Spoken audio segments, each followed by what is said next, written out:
Back-to-school savings are officially in session at Tanger Outlets. Shop tax-free August 2nd through 6th and save up to 70% off the latest school styles. The best of apparel, footwear, accessories, and more. Save at Nike Factory Store, American Eagle, Gap Outlet, Crocs, Under Armour, Banana Republic Factory, and hundreds more. There's always something happening. Discover the latest fun and events all season long. Tanger Outlets, your savings destination. You're listening to the Archaeology Podcast Network. You have my sword. And you have my bow. And my trowel. Hi, and you're listening to episode 12 of And My Trowel, where we look at the fantastic side of archaeology and the archaeological side of fantasy. I'm Ash. And I'm Tilly. Today, we're going to be looking at a mythical figure, a creature made from the wilds and winds who has control over creation and has an affinity with the weather. She, of course, is the Cailleach. Cailleach. You got it, Tilly? I'm definitely going to pronounce that wrong throughout the whole of this episode. I apologise in advance to anyone listening. I also apologise. I don't have a lot of Gaelic, so I'm just going off it. This is how you pronounce it. Right, so now many people might not have heard of her or know her by name, unless maybe you live in Scotland or Ireland, because she's a big figure in Celtic mythology. But you will have heard of her. So let me give you a clue. She's a giant ancestress, a mother of mountains. She sculpts landscapes with her giant steps and she drops rocks to form mountains from her wicker basket. She's one-eyed, white-haired, dark blue skin and rust-coloured teeth. She is the personification of winter, fighting off spring in an eternal battle. She is what her name means. She is a divine hag. A divine hag. So that's Cailleach is divine hag. It's Cailleach. Cailleach is old woman, actually. Uh-huh. Sometimes you can think it's actually like old crone, wise woman. Yeah. So kind of like a witch? Yeah, kind of. Yeah. I'm just thinking of... You knew I was going to bring it in, right, Ash? Oh, God. So Terry Pratchett's New Squirrel. It's Terry Pratchett hour. They call the wee free men are like the little, they're called Pixies. Not pixies, but Pixies, which nice. I find hilarious. We might have to do an episode on them. And they call witches hags. Like, that's their word for a witch. So I guess that's rather than like, but is it always an old woman? Always an old woman, yes. Okay. Like, for instance, my partner's grandmother will call herself a Cailleach. Oh, really? Yeah. She's like, I'm just a Cailleach. So she'll say that all the time. Or she's like, I'm just a silly Cailleach. Stuff like that. Huh. So she is an older woman, and so she'll refer to herself as an old woman. So if you think about a lot of European folklore traditions, though, hags are usually older women who have affinity with like witchcraft and nature, but they always, always have sovereignty attached to them. They're respected and they're feared. But where do hags come from? What does their appearance in our folklore traditions tell us about how people interpret the landscape? So, Tilly, have you ever read anything that features a Cailleach or a divine hag? Not necessarily a Cailleach. And to be honest, I hadn't heard of it before you mentioned it as well, when you were saying, we could do an episode on the Cailleach. And I had to do a whole, remind me again. So you just rolled off your tongue there. You weren't even noticing. Yeah. Just naturally born with the Scottish tongue. Technically, was born in Scotland, although even though I have probably no Scottish heritage, so we'll see. Yeah, so I haven't necessarily read anything, I don't think, that features the Cailleach, but as I say, I have read the Terry Pratchett series does have a witches series in it, and there's a lot in that about if you don't have respect, you don't have nothing, and the head witch is very much feared by the locals as well, but then also has that respect of it and all this kind of thing. And I think I'm trying to think of other books I've read which have kind of fantasy elements with the big hag, and they're pretty much in nearly every kind of fantasy series, I guess. There's always some kind of creepy old lady who sort of is in the background telling things. Like, you know what I mean? In that kind of book, like there's a certain kind of fantasy, I think, where that's there, and there's always sort of some. It's almost not necessarily respected in those kind of books. I feel it's just fear. But fear is also a type of respect in some way, a healthy modicum of fear. you know? Yeah. Whereas I feel like, and I know, The problem is there's like 25 books in that series, right? So of course I'm going to find something to get them from. To be fair, though, I mean, Terry Pratchett's Discworld series does have a lot of witches things. and hags and great hags in them. So, weird sisters, they are technically hags. Well, and my favorite part of those ones is that they can do magic and, that kind of thing.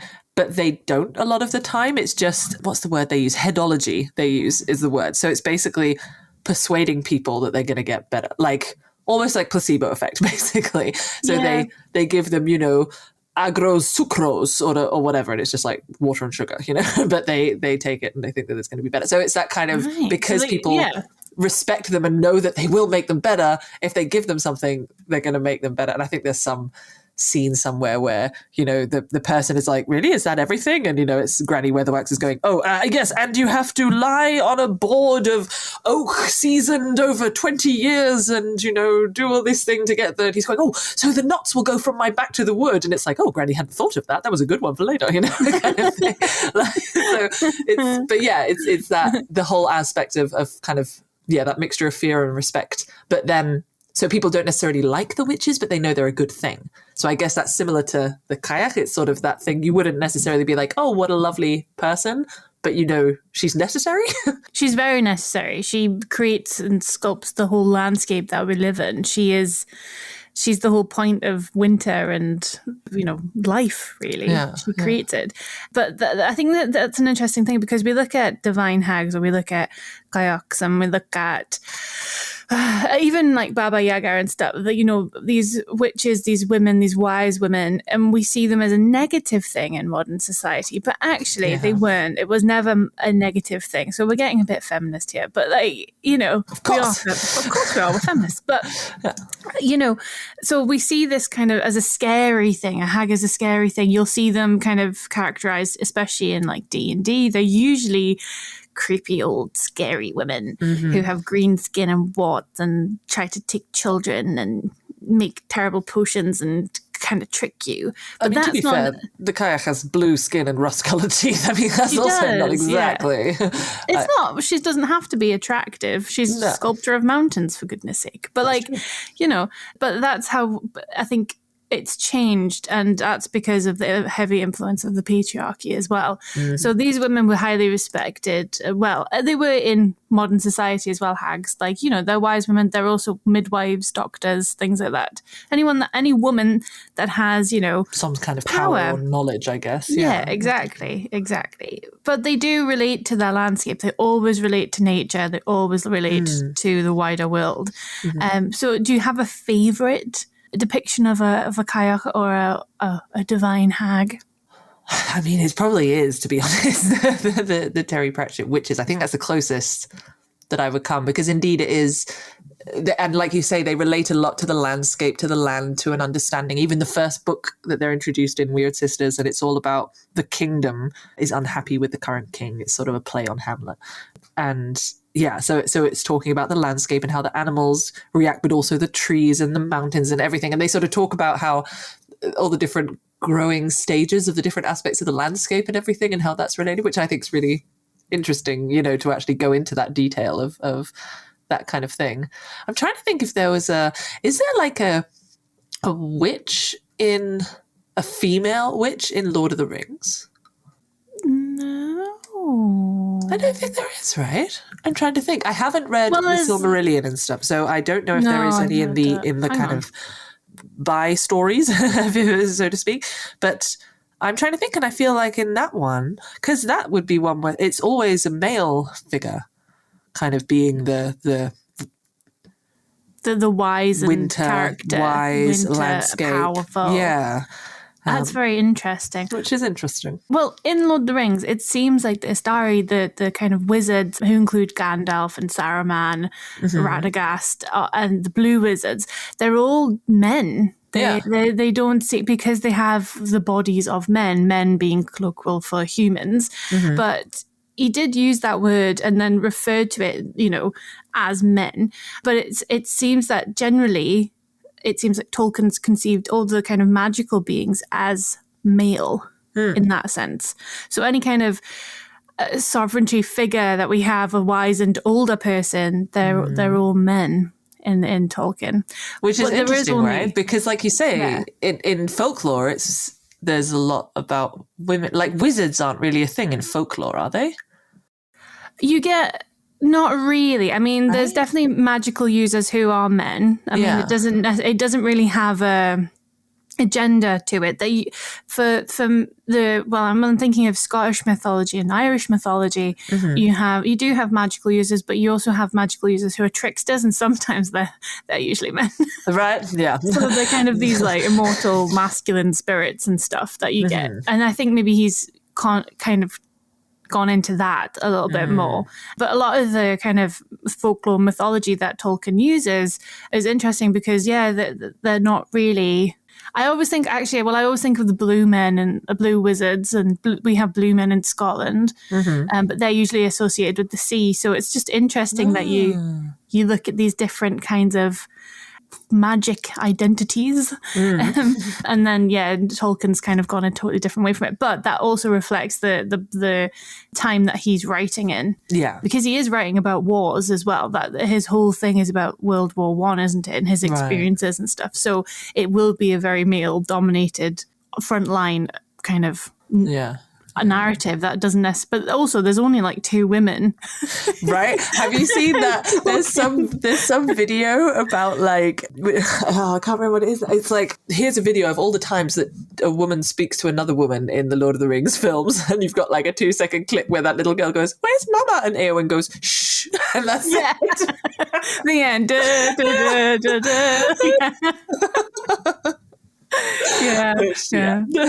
That's fair. Yeah, definitely. And there's the outside stories as well, where he talks, it's about him and his wife and their love and all that kind of stuff. But it's not very sweet. But that's difficult. It's interesting indeed how the different, and actually that's referenced a bit in the Terry Pratchett one too, because you also have wizards in Discworld and witches, and there's a lot of, like, the witches think that wizards are just pompous old fools in their university who don't actually know how the world works and, all this kind of stuff. Whereas the wizards think that the witches are just, common hags who, can't deal with the bigger magics and only deal with sort of hedge witch, magic. So I guess there is, right? There's that sort of association in modern fantasy of that, like of a woman, like a Cailleach, which, but then you say she moves mountains and things. I mean, that's powerful magic to me. But I guess you still have in a lot of modern fantasy books, it's more, the witch is more kind of, she'd be a sorceress if she's really powerful, but just sort of the old hag, the old lady witch has a bit of a different connotation, I would say. Yeah, and you've got to remember with the Cailleach, she is winter. She is the landscape. She is the creator of things. So like she does create mountains, and she literally like will use the landscape as stepping stones. And as she moves, the landscape, like she creates it with her feet. She also calls in winter because she has certain things that she'll do, certain rituals. So she'll collect firewood, and if an extra day she's still collecting firewood on a certain day in spring, that winter is like still going, or vice versa. She also has stuff where she's got this big plaid cloth, and you must wash it. She must wash it, and it takes 3 days to wash, and only then will she call in winter. Once it's nice and white and pristine. Okay. So the stuff like that it's very much rooted in folklore. It's rooted in people's traditions and people, how they're moving around the landscape and how they're interpreting in that landscape through a divine being. So, Tilly, that brings us to our quest today. Exciting.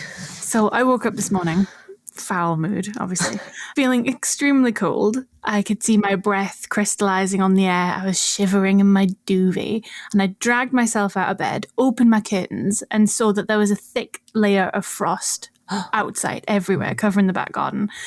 And when I looked closely, there was actually a herd of deer staring back at me from the recesses of the gloomy trees. But in the centre of the frost lay a great, dark, plaid wad of fabric. No, I'd heard stories like this before. I've just told you the story. And I feel like the Cailleach had clearly visited me in the dead of night, and she gave us a task to complete. Okay? So I chucked on some boots. I went outside, grabbed the great old dirty plaid, and on top there was a note that said, Bera left her plaid at home. It needs to be washed. Take it to the cauldron so she can usher in winter again. Signed, Botok. But hang on. I mean, it is nearly spring, isn't it? Oh, yeah, that's a good point. But honestly, my toes were freezing and I'm really not sure I want to invite the wrath of the Cailleach on our heads. So I think we have a mission. We have to traipse across the landscape, find this cauldron, deliver the winter plaid to the Cailleach. But first, as archaeologists, we need to find out and figure out where in the world she might be. But before we go into more detail on that, let me just reconsult my rune stones and we'll be back with you soon. Shop Plato's Closet tax-free August 2nd through 4th for back-to-school styles. We sell the trendy, gently used styles you need to make a difference in the world and in your wallet for back-to-school shopping. Save up to 70% off regular retail prices by choosing recycled styles. Save even more when you shop tax-free this weekend. Make a change that others can respect and repeat. Shop Plato's Closet in North Charleston and West Ashley this year for your back-to-school looks. Plato's Closet, located in West Ashley on Sam Rittenberg Boulevard and North Charleston on Rivers Avenue. Back to school savings are officially in session at Tanger Outlets. Shop tax-free August 2nd through 6th and save up to 70% off the latest school styles. The best of apparel, footwear, accessories, and more. Save at Nike Factory Store, American Eagle, Gap Outlet, Crocs, Under Armour, Banana Republic Factory, and hundreds more. There's always something happening. Discover the latest fun and events all season long. Tanger Outlets, your savings destination. Welcome back. So I looked at the runes and it seems to me and to Tilly that the most interesting way we could approach finding the Cailleach is through landscape archaeology. Specifically, we can look at both the natural and cultural environment to help us in our search. But what is landscape archaeology? Well, I'm glad you asked. Landscape archaeology is a multidisciplinary approach to archaeological theory. So it looks at the way people in the past constructed and used their environment around them, such as a site's relationship between material culture, human activity, land and cultural modifications to the site, and the natural environment around it too. Okay. Yeah. Landscape archaeologists, they look at these choices people make about how and where to live and what types of settlements or buildings they build and what types of food they can grow and eat. So we'd be looking at two things that impact each other: the natural environment, topography and climate and soils, while also looking at the cultural world created by humans, such as place names, customs, traditions that are central to these landscapes. So to make it simple, we're looking for areas of natural and cultural landscape importance that the Cailleach has had an impact on, and so we follow that trail. But hang on, okay, so this might sound a little bit silly, but like when you say landscape, so you mentioned like names and stuff, but I mean, isn't landscape just kind of mountains and trees and things? Oh, yeah, I see. Okay, I got ahead of myself there. Okay, yeah, you're correct. So all these things include the landscape, definitely, but also the place. It's the place, right, where we as humans choose to inhabit. So where you are right now, listening to us listeners, that is part of your landscape. It has meaning because you are there. The landscape archaeologists begin every investigation with the principle that the landscape was and is meaningful.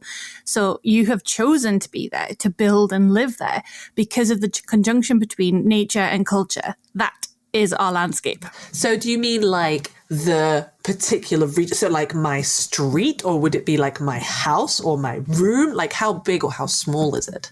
It's really a spatial kind of thing. So yeah, all of that. So you'd look at the larger landscape, which is the place you are in. So like the county you're in, why you're there.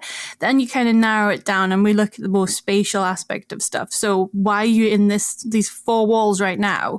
What activities are you doing within these four walls? And you can kind of trace people's steps and how they go about their life through landscape archaeology. Okay.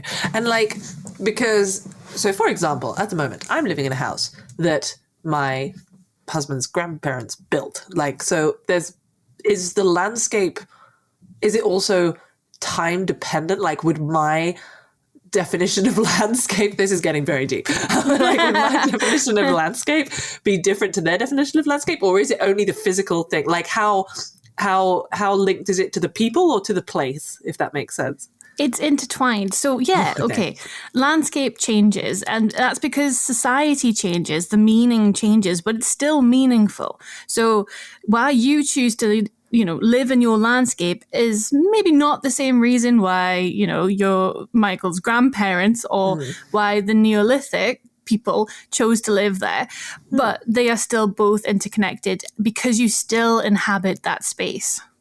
Right? And is that sorry, I keep asking questions. I like it. I'm genuinely interested in this because I haven't really, I did like one module on landscape archaeology when I was in my undergrad, but it's not really something that I've gone into in a lot of detail, and I know that you have more experience in this, so I'm taking the opportunity. I don't think I have much more experience. Well, you did landscape stuff, but it's sort of that, because I guess it's that idea of, because you mentioned sort of Neolithic and the landscape, but is it still, basically, would someone so for example, the Cailleach, would someone who lives in that region and understands it, the landscape, but has no real understanding of the history or the folklore, how would their interpretation be more or less appropriate, I guess is the word I'm using, than, for example, someone who doesn't really know the landscape but knows a lot about the folklore and the stories about the Cailleach and that side of it? Like, how much of it is based in the actual physical part?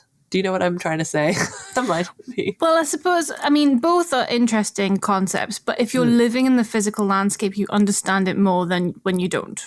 Okay. Right? Because you know the paths, you know the way the nature works around you, you know what animals and what plants and flora and fauna grow, but that means you're interacting with it on a different level than someone who doesn't live in the landscape.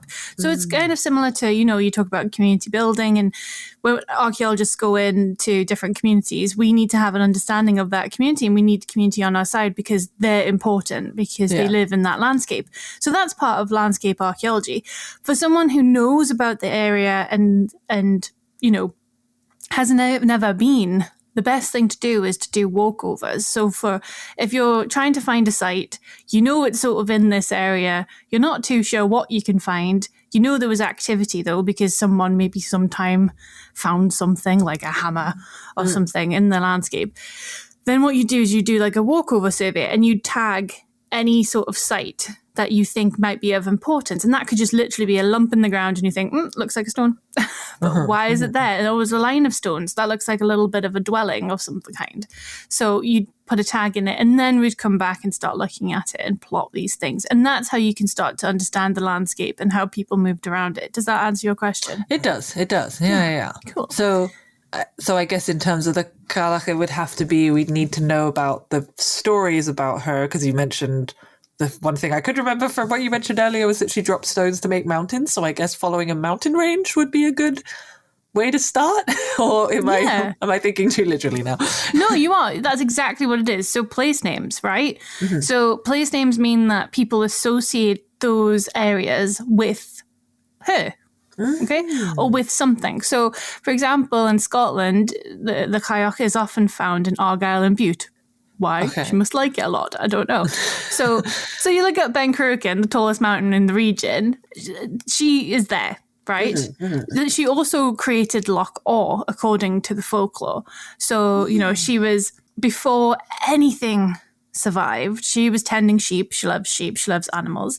And she fell asleep. And then the well that was in the landscape overflowed and created the first river and loch. It's because she fell asleep. She was just doing her thing. She was walking around in the landscape, creating it accidentally. And that's how stuff happens. And that's how things are made. Ben Nevis, heard from someone on the trail, is her mountain throne. Oh, good. And on Isle of Skye, Ben na Cailleach, that's the hill of the old woman, and that's near the Cuillins. So she inhabits those areas. She likes to go around those areas. These are her haunts. So when we're walking around, what we can do is we can go and knock on people's doors and ask them, where's the Cailleach been? Yeah. Or what's that mountain called? Yeah. Is that Ben na Cailleach? I think we're close. Yeah. And some guy will be like, well, actually, I saw a big foot go past my door this morning. She says in a very Geordie accent instead of a Scottish accent. We've got a bit further south. She's also in Newcastle. Did you know that? not. She goes up and down the breadth of the country. Well, and actually, I was going to ask that. So you mentioned, we've been talking about places in Scotland, but you mentioned she's quite big in Celtic mythology. So is she also in like Ireland and Wales and stuff as well? She's definitely in Ireland. I'm not too sure about Wales, actually, but she's definitely in Ireland. There's many archaeological sites that are related to her. So wedge tombs such as Labacally and Longcrew, County Meath, and passage tombs as well called the Cailleach Mountain. And she tends to inhabit these passage tombs, these cairns. So they're often locally known as haunts for her. And so people will go to these areas and still, even to this day, perform certain rituals. There's one in, I believe, Dumfries, where she resided with her husband, Botock, which means old man. And basically they used to go in and all of her children would go in and that's where they would live and they'd have a fire. But there's stones on the outside. So in winter, they make sure that people, the local landscape, make sure that the stones have been moved to the outside so she can get in. Oh, okay. And then in summer, they move the stones back inside. Yeah, so it really is, even if she hasn't done stuff herself, the way other people interact with the landscape is directly representative of whether or not she's there. Oh, yeah. Very cool. So we could find these tombs and see if anything has moved and changed around it. Oh, clever. Okay, yeah. Okay. So yeah, basically just, it's almost like a big scavenger hunt. Like yes. Following, being like, right, here's a big loch, like a big lake. Let's see, are there sheep around? Like maybe she was sleeping or something. I mean, I know that happened a while ago, but like, or, you know, that kind of thing. And then chatting to people a lot and asking about their experience of the landscape. Yeah, exactly. So yeah, we could, you know, we've already knocked on a few doors and then we could knock on a few more doors. And then a guy's like, well, actually, weirdly enough, that loch over there wasn't there before. Oh. And you're like, right, we're on the trail now. We're following her through the landscape. But lots of, place names are really, really important in this. So anything that you find that has the Cailleach's name attached to it is her dwelling in some way. Okay, yeah. Or even not necessarily Cailleach, but anything related to old woman, old hag, or like something along those lines, I guess. Exactly. So a lot of the times when you, especially on in the Isle of Skye, when hikers are walking around the Coolins and stuff, that's actually her place. That's where she goes. This is her landscape and her home, you know, even though she creates the landscape. So we are interacting with folklore and we're also interacting with the landscape kind of archaeological record in that place because people are inhabiting it and they're interacting with the landscape in not necessarily even a domestic way, but in different activities. Yeah. That's how I think that's the best way to try and track it down the Cailleach. Yeah, definitely. Oh, that's really cool. I like that one. Okay, fab. So I think we've sort of figured out how we're going to do it. And we've been walking around, we've been chatting to other people, we've been getting place names, and we've been looking at the landscape. So we stumble upon an ancient cairn, and it sits before us. As we approach, the frosted glen crunches under our boots. Our noses sting with the cold emanating from a crumbling dwelling, and even as we approach, the unnatural blue flame inside flickers across the lynching-encrusted stones. We're scared, okay? Okay. I mean, fear. It's the fear. Healthy dose of fear. Emerging from the electric depths, a woman appears, firewood in hand, her face a deathly blue, and as her lone azure eye stares at us. Well, do you have my washing? The Cailleach says. The fear's got a little bit, got to admit. Yeah, I'm not very good at Scottish accents. Her voice biting into us like hail on your cheek. Oh, good work. Shaking, I hold out the plaid to her. The still dirty plaid. But something in Tilly's mind stirs. Ooh, something in my mind is stirring.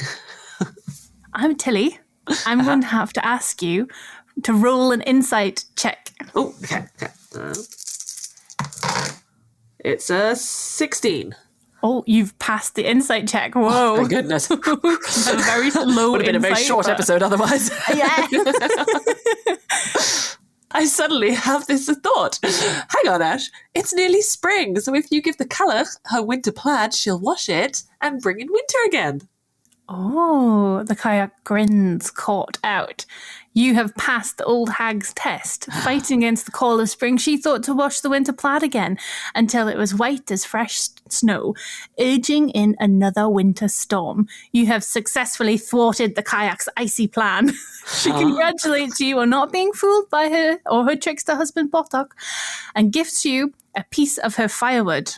Oh, I get it now. Yeah, honestly, the insight check didn't help too much because I was still though going, but wait, why wouldn't she watch it? I'm like, right, got it. Now I understand. Oh, wait, okay, I get it now. You just had like a tingling spidey sense feeling. Right? Yeah. I'm naturally smart, even though I don't realise it myself. You're just intuitive. You just get people. Yeah, luckily someone's written it all down for me, so I can just read it down. I wonder who that was. The narrator, probably. Okay, good. Well done, us. Yeah, brilliant. Well, that's about it for this episode of And My Trial. I hope you enjoyed this quest. If there's any suggestions that people have for an episode that they've gotten from a fantasy book, or have an archaeological concept that they don't understand that we might be able to help through fantasy, or something in a book that they want to find out more about from an archaeological viewpoint, do get in contact via email or social media. All contact info, as well as references and further reading for all the points we've discussed today, can be found in the show notes. Oh, wow, Ash, look at the sky. Oh my God, that's beautiful. What is it? I don't know, but I think we're going to find out. Ooh.